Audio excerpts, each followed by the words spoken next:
Hello and welcome to the channel. In this video हम anti defection law को देखेंगे। In depth देखा जाएगा। एंटी डिफेक्शन लॉ बहुत ज़रूरी टॉपिक है क्योंकि रिसेंट आपने इसको न्यूज़ में देखा होगा। अगर हिमाचल से बिलोंग करते हैं तो हिमाचल में इसका रिसेंटली यूज़ किया गया एंटी डिफेक्शन लॉ को। ठीक है, तो आपको आपके प्रीलिम हो, चाहे आपका मेंस हो, चाहे यूपीएससी हो, चाहे स्टेट पीसीएस हो, ये आपको एंटी डिफेक्शन लॉ चाहे प्रीलिम है या फिर मेंस में कहीं ना कहीं आपको इसका क्वेश्चन एक्सपेक्टेड लाइंस पे या क्वेश्चन आपको पूछा जा सकता है। तो this video is presented by me, my name is Vishal. तो चलिए लेट्स गेट स्टार्टेड। तो एंटी डिफेक्शन लॉ से आपके पास पहला क्वेश्चन है कि which one of the following amendments to the constitution of India sought to curb the political defection. अब एंटी डिफेक्शन लॉ कौन सी अमेंडमेंट के तहत आपका इंडिया की कॉन्स्टिट्यूशन में लाया गया? क्या 42nd amendment, 62nd amendment, 52nd amendment, 17th amendment? तो आपको अगर पता होगा तो इसका राइट आंसर है B option, that is 52nd constitution amendment of 1985।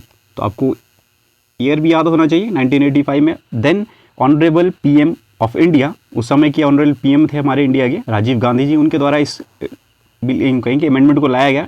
और उनके द्वारा जब ये अमेंडमेंट लाया गया तो उनके द्वारा एक जो है इसके रिगार्डिंग उन्होंने कहा कि this is first step towards cleaning up public life. तो उनके द्वारा यूज़ किया गया ये पहली स्टेटमेंट ही कह सकते हैं आप। ठीक है, तो this is first step to cleaning up public life. तो आपको याद रखना है this is the first step towards cleaning up public life. तो ये उनके द्वारा यूज़ किया गया सेंटेंस था with regards to anti defection law.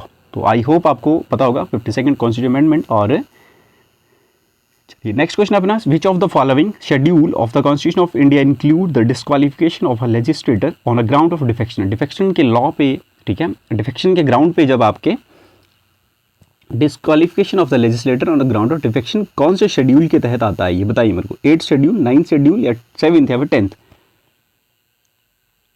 कौन सा शेड्यूल है जिसके अंदर ये तहत ही आता है आपका anti defection law? Under the schedule, देखिए जब भी आपको पढ़ना है तो शेड्यूल आपको पता होना चाहिए एंटी डिफेक्शन लॉ का। उसके साथ साथ मैंने कहा कि कब इसको लाया गया था वो भी। तो इसका राइट आंसर अपने पास क्या है? Schedule number 10th। ठीक है, तो 10th शेड्यूल के तहत लाया गया था इसको, अंडर 10th शेड्यूल। तो यू आपको याद रखना है भी। चलो नेक्स्ट मूव करते हैं। Disqualification the ground of defection for a member of parliament will not apply. अब कौन से केसेस है जहाँ पे आपकी एंटी डिफेक्शन जो है वो नहीं मानी जाएगी? ठीक है जी। अब if he goes out of his party as a result of merger of the party with another party. Second मतलब इफ़ ही हैज़ अपने जानबूझकर given up his membership of the political party and, ठीक है, इस case में तो वो क्या करेंगे? अट्रैक्ट करेंगे आपके एंटी डिफेक्शन लॉ को। ठीक है जी। तो अपने पास if he abstain from the voting, ये भी नहीं कर सकते। अगर उन्होंने वोटिंग से एब्सटेन किया तब भी उन पर क्या होगा? एंटी डिफेक्शन लॉ लग जाएगा। ठीक है। If a nominated member of the house join a political party after 6 months, तो इस केस में भी अगर वो 6 मंथ से ज़्यादा ज्वाइन करते हैं, बाद में ज्वाइन करते हैं, तो भी उनके ऊपर एंटी डिफेक्शन लॉ लग जाएगा। तो आपके पास जो पहला ऑप्शन है this is correct. If he goes out of party as a result of merger, जब आपका मर्जर होगा पार्टी का तब अगर आप जाते हैं तब आपके ऊपर एंटी डिफेक्शन लॉ नहीं लगता है। ठीक है। अब मैं अगर बताऊँ आपको तो एंटी डिफेक्शन लॉ को आपने याद रखना है कि आपकी डिस्क्वालिफिकेशन, देखिए कितने आपके पास कितने टाइप के मेंबर्स होते हैं पहले तो पार्लियामेंट में या इनके स्टेट लेजिस्लेचर में। पहले तो आपके पास जो किसी पॉलिटिकल पार्टी से एफिलेटेड होते हैं, मतलब जो किसी पॉलिटिकल पार्टी के टिकट पे उन्होंने इलेक्शन लड़ के रखे, आपके पास वो विधानसभा हो या आपके पास पार्लियामेंट हो, ठीक है, इंडियन पार्लियामेंट हो, वहाँ पे पहुँचते हैं वो।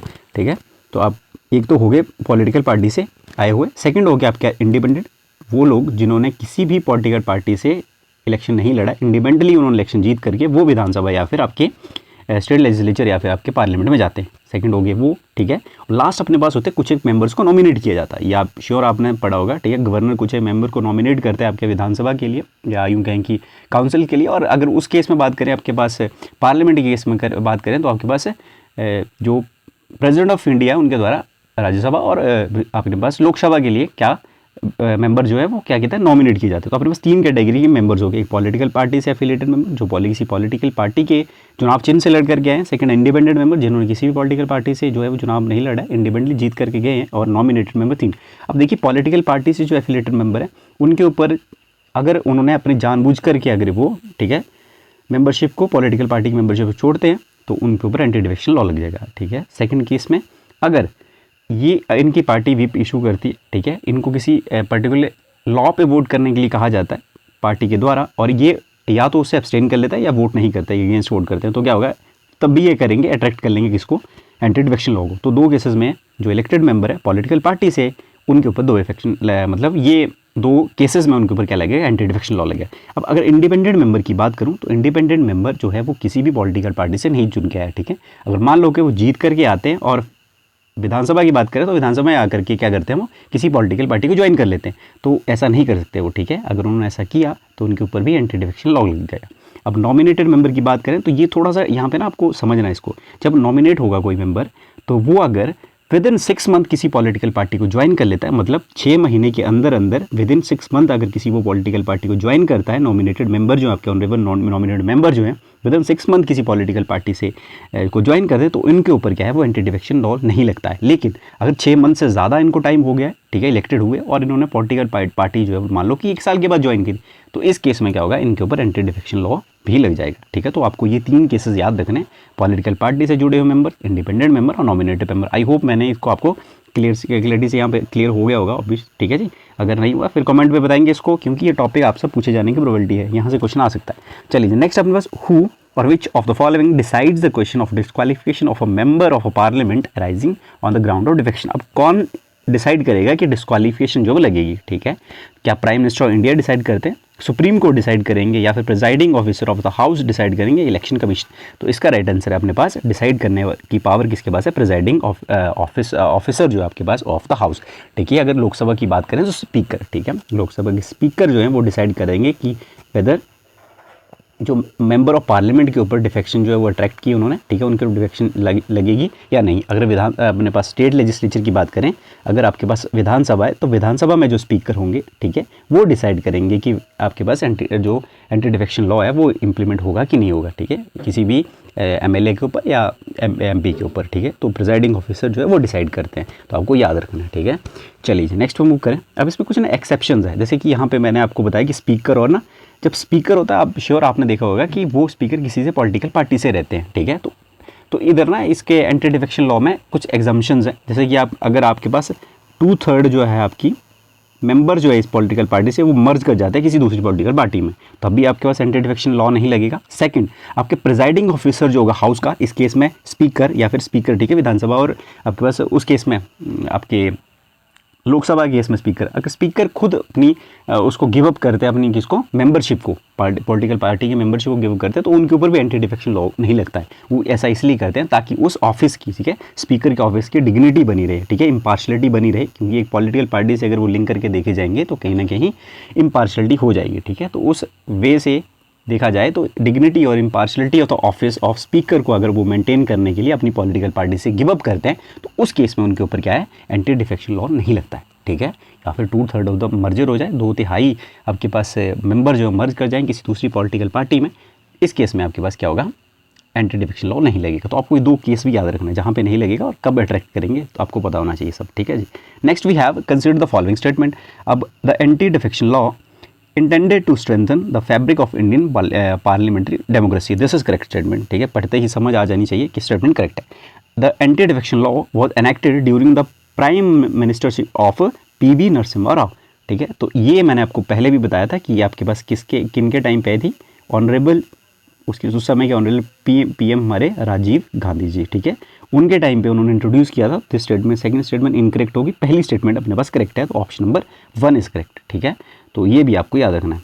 नेक्स्ट अपने पास है स्टेटमेंट 1, स्टेटमेंट 2 है, और आपको स्टेटमेंट के अकॉर्डिंग मेरे को बताना था provision of 10th schedule pertaining the exemptions from the disqualification in case of split of 1/3 member, ठीक है, ये भी केस है of legislature party has been deleted in 91st constitution amendment, okay. ये कह रहा है कि जो अपने पास 10वें जो सूची थी, 10th शेड्यूल था, उसमें एक एग्जम्पशन थी, जब आपकी स्प्लिट 1/3 मेंबर जो है स्प्लिट कर जाए आपकी पॉलिटिकल पार्टी से, वो कह रहे हैं कि 91st कॉन्स्टिट्यूशन अमेंडमेंट जो हमारे पास की, हमने उस प्रोविजन को डिलीट कर दिया 10th शेड्यूल से। पहली स्टेटमेंट आपके पास ये कह रही है। सेकंड स्टेटमेंट बोल रही है कि दिनेश गोस्वामी जो कमेटी थी और लॉ कमीशन ऑफ इंडिया और कॉन्स्टिट्यूशन रिव्यू कमीशन जो है, इन्होंने रिकमेंड किया था कि आप इसको ओमिशन कर दो, ठीक है, of the 10th schedule pertaining the exemptions for disqualification in case of split, ठीक है, मर्जर नहीं, अगर स्प्लिट होता है आपके पास 1/3 पार्टी मेंबर ही हुए हैं कि स्प्लिट हो रहे हैं आपके पास, तो पहले, ठीक है, आपके पास 91st कॉन्स्टिट्यूशन अमेंडमेंट जब तक नहीं आई थी, तब तक ये जो है वो इनके ऊपर एंटी डिफेक्शन लॉ से एग्जम्पशन मिल जाती है, इनके ऊपर एंटी डिफेक्शन लॉ नहीं लगता था आपके पास अगर 1/3 मेंबर जो है स्प्लिट हो जाए, ठीक है। लेकिन ये स्टेटमेंट बहुत करेक्ट है। पहले मैं आपको बता दूं कि दिनेश गोस्वामी कमेटी, इन कमेटी की रिकमेंडेशन रही कि आपके पास क्या करो, इस जो 1/3 ऑफ मेंबर जो स्प्लिट होते हैं, इस वाले एग्जाम्पशंस को क्या करो, आप हटा दो 10th शेड्यूल से। यहाँ पे आपको इम्यूनिटी जो तो मिल रही थी मेंबर्स को, वो हटा दो, ठीक है। तो इसका मिसयूज कहीं ना कहीं हो रहा था। तो इस केस में जो था, फिर आपके पास 91st कॉन्स्टिट्यूशन अमेंडमेंट आती है। कब आती है? 2003 में। तो ये रिमूव करती है आपकी किसका? 1/3 जो स्प्लिट होगा, इसको जो इम्यूनिटी मिल जाती है या इसको एग्जाम्प्ट किया जाता है 10th शेड्यूल में, वो 2003 के बाद बंद कर दिया गया बाय 91st कॉन्स्टिट्यूशन अमेंडमेंट 2003, ठीक है। तो आपको याद रखना है। तो इस केस में क्या है, बोथ स्टेटमेंट 1 करेक्ट है, स्टेटमेंट 2 भी करेक्ट है, और statement 2 is correct explanation of statement 1। तो वो statement are individually true and statement 2 is correct, ठीक है, एक्सप्लेनेशन ऑफ स्टेटमेंट 1। तो A option is the correct option in this case, ठीक है। आई होप आपको क्लियर हुआ होगा। एक बार फिर से मैं रिपीट कर रहा हूँ कि आपके पास एक एग्जाम्पशंस थी, जब आपके 1/3 पार्टी मेंबर जो है वो स्प्लिट कर जाएं पॉलिटिकल पार्टी से, तो 10वीं सूची जो थी वहाँ पे उनके ऊपर एंटी डिफेक्शन लॉ नहीं लगता था। ये एक केस था, ठीक है। तो इस केस को हटाने के लिए क्या किया गया, दिनेश गोस्वामी कमेटी और बहुत से लॉ कमीशन ऑफ इंडिया के द्वारा, इनके द्वारा रिकमेंडेशन दी गई कि इस प्रोविज़न को आप रिमूव कर दीजिए आपके 10th शेड्यूल से। तो वही हुआ साल 2003 में बाय 91st कॉन्स्टिट्यूशन अमेंडमेंट, इस प्रोविज़न को रिमूव कर दिया आपके कहाँ से? 10th शेड्यूल से। तो आपको ये भी याद रखना है। चलिए नेक्स्ट, तो ये था एंटी डिफेक्शन लॉ से। तो आपको सब कुछ इसके बारे में पता होना चाहिए, ठीक है। और कौन से आर्टिकल, अब मेरे को आपने एक रिसर्च कर लेनी है आपने, ठीक है। और मेरे को बताना कि कौन कौन से आर्टिकल आपको ना एंटी डिफेक्शन लॉ जो है किन किन आर्टिकल को उसने क्या किया, जो है वो किस किस आर्टिकल में, ठीक है, वो करते हैं, रिलेट करेंगे आप उसको, ठीक है। क्योंकि वैकेंसी और डिस्क्वालिफिकेशन ऑफ मेंबरशिप जो पार्लियामेंट की है और स्टेट लेजिस्लेचर की, उसके लिए कुछ पर्टिकुलर आर्टिकल है हमारे कॉन्स्टिट्यूशन में, जैसे कि 101 के आर्टिकल है, ठीक है, 102 आर्टिकल है। अब मेरे को आपने ये तो बता दिया मैंने आपके पास पार्लियामेंट के केस में, लेकिन आपने मेरे को स्टेट लेजिस्लेचर के केस में जो अपने पास क्या है आर्टिकल्स है, ठीक है, जो अपने पास वेकेशंस और डिस्क्वालिफिकेशन से रिलेटेड है, उनको आपने मेरे को बताना, ठीक है। वोकेशन और जो अपने पास डिस्क्वालिफिकेशन से रिलेटेड जो आर्टिकल्स है, उसको आपने मेरे को बताना स्टेट लेजिस्लेचर में। ये मैंने आपको पार्लियामेंट के बता दिए। तो ये आपको आर्टिकल भी बताना है, साथ में कौन से अमेंडमेंट में, जैसे 52nd कॉन्स्टिट्यूशन 1985 में इंट्रोड्यूस किया गया, मैंने कहा कि एंटी डिफेक्शन लॉ, फिर उसको 91st कॉन्स्टिट्यूशन अमेंडमेंट 2003 में फिर से अमेंड किया गया, कौन सा प्रोविजन अमेंड किया वो भी आपको पता होना चाहिए। मैंने कहा 3 टाइप के मेंबर्स होते हैं आपके पास, कौन से, एक मेंबर जो किसी पॉलिटिकल पार्टी से इलेक्टेड हुआ है, सेकंड इंडिपेंडेंट मेंबर, और थर्ड अपने पास नॉमिनेटेड मेंबर। तो किन किन मेंबर्स पे कब कब जो है आपका एंटी डिफेक्शन लॉ लगेगा, ये भी आपको पता होना चाहिए। साथ में कब एग्जाम्पशन जो है वो किस केस में मिल जाती है, ठीक है। प्रिजाइडिंग ऑफिसर को एग्जाम्पशन मिलती है, 2/3 मर्जर हो जाए पॉलिटिकल पार्टी को, उस केस में आपको क्या होगा, क्या मिलेगी, एग्जाम्पशन मिलेगी। तो मैंने कहा, और इसके बाद ना एक फेमस केस है इसमें, जो मैंने इसमें आपको जब लास्ट बताया था कि प्रिजाइडिंग ऑफिसर जो है ना वो डिसाइड करता है, जैसे कि यहाँ पे जो था, हाँ, यहाँ पे प्रिजाइडिंग ऑफिसर डिसाइड कर रहा था कि क्या होगा, आपके पास एंटी डिफेक्शन लॉ लगेगा कि नहीं लगेगा। ये कौन डिसाइड करता है? प्रिजाइडिंग ऑफिसर, ठीक है।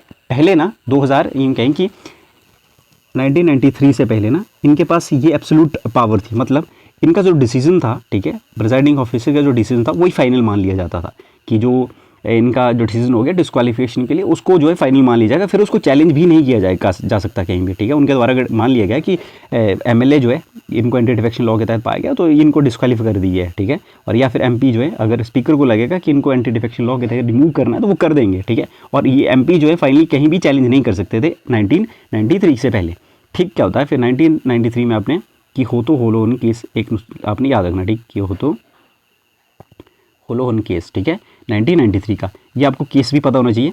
इस केस ने क्या डिसाइड किया सुप्रीम कोर्ट ने, कि आपके पास जो ये एब्सोल्यूट पावर जो यूँ कहें कि आपके स्पीकर के पास थी, ठीक है, उसको जुडिशियल रिव्यू के अंदर लाया गया। मतलब अब डिसीजन जो था वो चैलेंज किया जा सकता था, ठीक है, किया जा सकता है, मतलब इसके बाद 93 के बाद चैलेंज किया जा सकता है। इससे पहले जो था वो उनके पास जो डिस्क्वालिफिकेशन की पावर थी वो क्या थी, ओरिजिनल और डिसाइड करने की पावर जो थी वो यूँ कहें कि उसको can not be challenge in any court, ठीक है, कोर्ट ऑफ लॉ, उसको चैलेंज नहीं कर सकते थे आप। लेकिन 1993 में आपके 1993 में आपके केस होता है कि होलोहन, इस केस के बाद आपके पास जो ये डिसीजन होगा प्रिजाइडिंग ऑफिसर का, इसको चैलेंज कर सकते हैं। तो आपके पास ये केस भी आपको पता होना चाहिए, ठीक है जी।